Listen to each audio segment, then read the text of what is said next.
Welcome to the waves of emotion, joy and anger.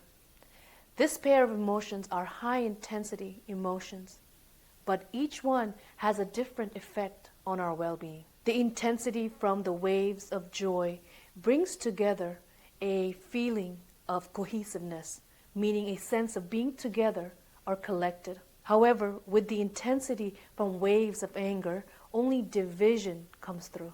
From waves of joy, we can expect a stirring effect. But from waves of anger, we can only see the production of a riling effect.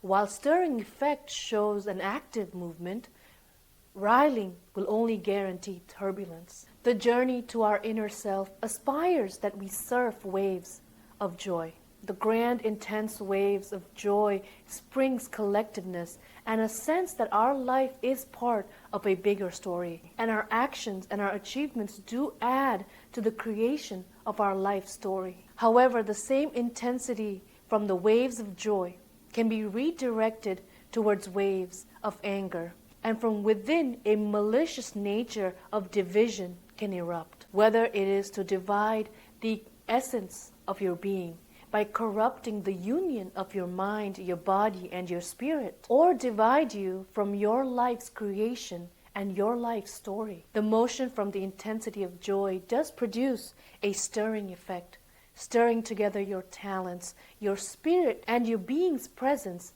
in this universe. But the redirection of your emotions towards anger produces a riling effect, disrupting your sense of peace, distracting you from your purpose, and disturbing your ability to bring your life story to life. The best example that I can think of to show the intensity of anger and joy and its effect on an individual is the story of Jordan Belfort. Belfort wrote his memoir titled The Wolf of Wall Street, which later also became a Hollywood production starring Leonardo DiCaprio. Jordan Belfort's story is best captured in two scenes of the movie The Wolf of Wall Street, where in one you can see him surfing waves of joy and the stirring effect it produces, whereas in the other you can see him in anger and the riling nature of such turbulent, intense moments.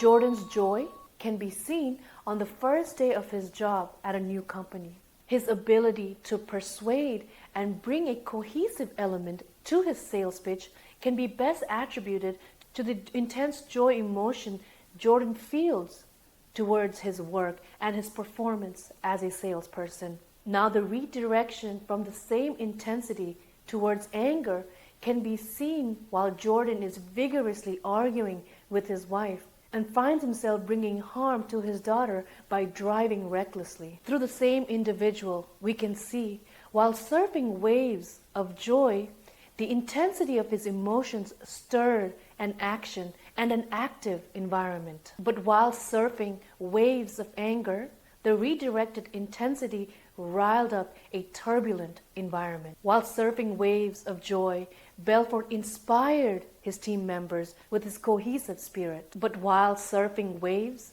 of anger, the intensity of his emotions only disrupted and disturbed his capabilities and role as a father. Through Jordan's story, I hope you can see the effect of the emotion we invest our intensity in and the ripple effect it causes on our surroundings. Want more of Preach with Prak? How about you go ahead and subscribe to our Rise and Shine to Your Purpose newsletter, available only on preachwithprak.com. Here I'll provide you a weekly message to guide you throughout the week and check in with you with a wellness questionnaire.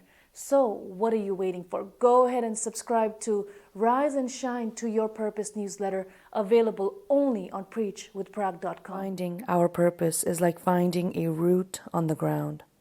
Initially, you are unable to tell what that root is meant to do.